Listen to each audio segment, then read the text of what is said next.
North Korea nuclear attack inevitable and is coming by this date.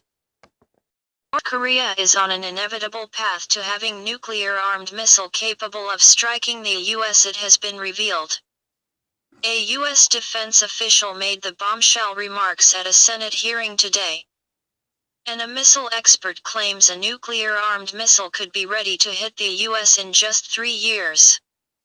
Defense Intelligence Agency Director Lieutenant General Vincent Stewart said, if left on its current trajectory, the regime will ultimately succeed in fielding a nuclear-armed missile capable of threatening the United States homeland.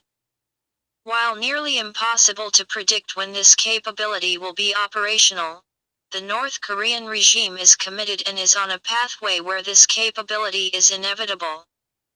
John Schilling, a missile expert, estimated it would take until at least 2020 for North Korea to develop an intercontinental ballistic missile capable of reaching the U.S.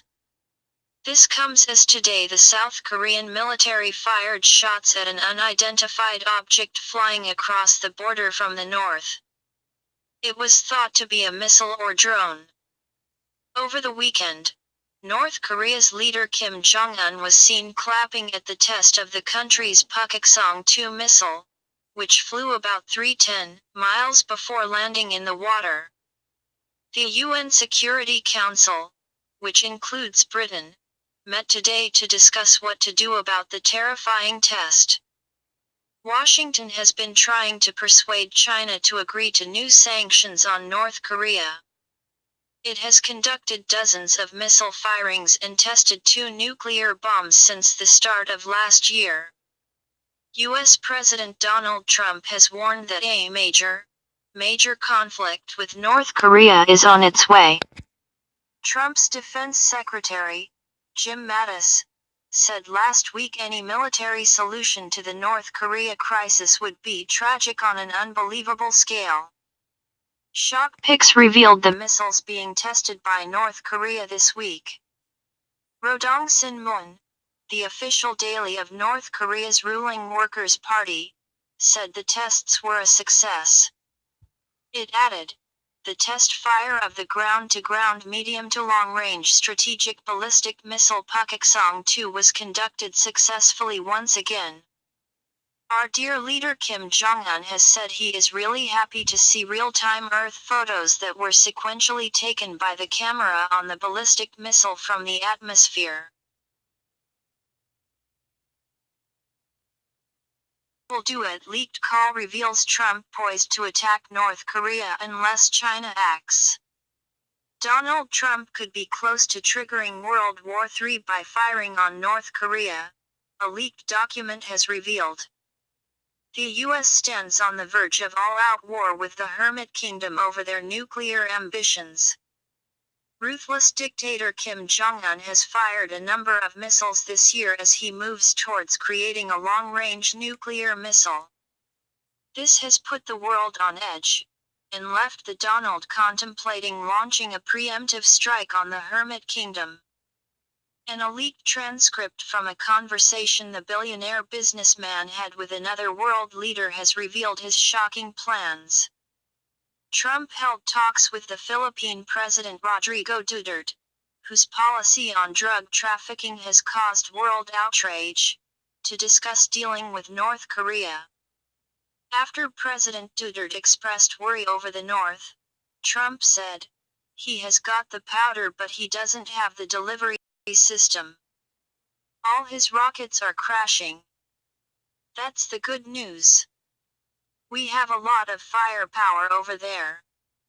We have 2 submarines, the best in the world. We have 2 nuclear submarines. I've never seen anything like they are, but we don't have to use this. But he could be crazy, so we will see what happens. Duterte goes on to express the importance of China in negotiations to halt the despot nation's nuclear warhead. But Trump states he will deal with crazy Kim on his own if President Xi Jinping refuses to get involved. He added, I hope China solves the problem. But if China doesn't do it, we will do it. We can't let a madman with nuclear weapons let on the loose like that. We have a lot of firepower. More than he has. Times 20. Trump also risks the wrath of humanitarians in the US by inviting Duterte to the White House. Duterte's regime has seen thousands of people killed in his war on drugs, where the president has referred to himself as the new Adolf Hitler. ISIS occupied a province and there is still fighting going on, and I have to go home because I should be there at this time. I come here to seek your friendship and to trade and establish trade and commerce with your country. I'm sorry if I'm in a hurry up, but I need to buy, if you can grant me a soft loan, or if I have the money and pay a gift right away, because the arms that we ordered from America was cancelled, and I'm having a problem now with the ISIS. There's a rebellion in the world. Я хочу в начале нашей беседы выразить соболезнования в связи с гибелью людей в вашей стране, которая произошла вследствие террористической атаки. Я и мои коллеги, мы с полным пониманием относимся к тому, что вы вынуждены вернуться срочно на родину. Хочу выразить надежду на то, что конфликт, о котором вы сейчас сказали, будет как можно быстрее урегулирован с наименьшими потерями. We're perfectly all right. Trump is my friend. But my foreign policy has shifted from what of that pro-Western. I now have this working alliance with China, and I hope to establish a good working relations with Russia. Why? Because Western world, EU and everything, they have this double talk. If there is anything to gripe for, it is me griping for. Why did you invade my country 50 years ago? Sat on this land and live off with the fat of the land. And you expect me to be happy? You treat me as if I am your colony still? Huh? You must be kidding. Why would I allow it? Why would I allow you to treat me as if I am your representative here as a colonial governor? We are an independent country. We will survive. We will endure. We can go hungry. National Affairs and Economic Relations for Astrakhan region is in Tehran to build up media ties and regional trade relations between the two neighbors in the North-South Transit Corridor, the Caspian Sea, and the Silk Road regions.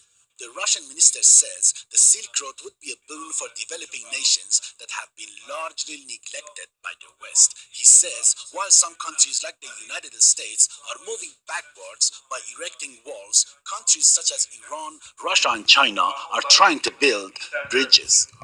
Addressing Iranian reporters in Tehran, the minister also talked about the ongoing joint development projects in the North-South Corridor and the importance of greater cooperation in building new ports in the Caspian and transiting goods from South Asia to Europe.